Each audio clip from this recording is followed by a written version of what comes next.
So, hello nga mga kagay. So, ipaprank natin si Papa.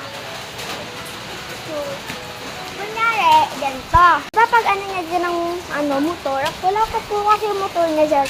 Inan nga po yung sasakyan kasi po alis po sila. Pagka ano na po dyan, hahawakan ko po yung kamay na dyan. Siyempre, magugulatan, gaganin ko. Tapos, kunyari may kumagat na aso. Gumanon. So, antayin na lang po natin siya. Yung isang araw po kasi, white lady po, tinakot ko po siya ng white lady, pero po hindi ko po siya na-vlog. Sayang, ang ganda po kasi, ayun po yung CCTV. Yan po, nakita po dyan sa CCTV. So, ginulat ko po siya, nakatalikod po ako, nakaganyan po ako, tumatawa na po ako yan.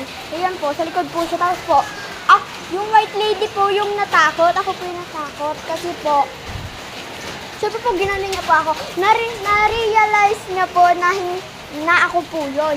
Nagpaprank po ako. Tapos po, umiyak po talaga ako. So, tingnan natin baka andyan na po. Sorry kasi maulan. Ay, umuulan kasi. Kaya maingay. Narinig niyo ba ako? So, antayin na lang po natin si Papa. Bye-bye! So, ayun lang. Yung tagal. Yung tagal niya talaga. Ito lang. Andyan na siya. Parang andyan na siya. Dito na siya. Wait lang ha.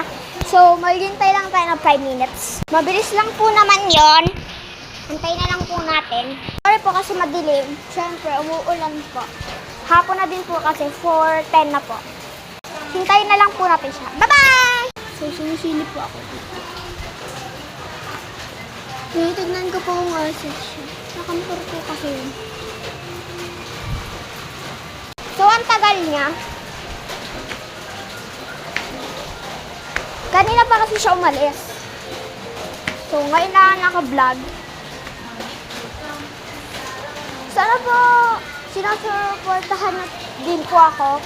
Sana po, mag-subscribe po kayo sa akin. Kahit po hindi po maganda. Gusto ko po kasi, mapasaya lang po kayo. Gusto ko po kasi yun. Ayun lang po. Gusto ko po madami akong subscribers, madaming sumusuporta sa akin. Kasi po, mahirap lang po kami. Ayun po. Patapos na nga po to. Eto, stop ko muna. Patapos na kasi. Di parang dito na siya kasi narinig ko yung sasakyan. Tago muna tayo, narinig ko na talaga yung sasakyan. Ewan ko lang po kung magugulat siya. Andito na siya. Hindi nagulat si Mama. So failed. Bawi na lang next time. Kasi,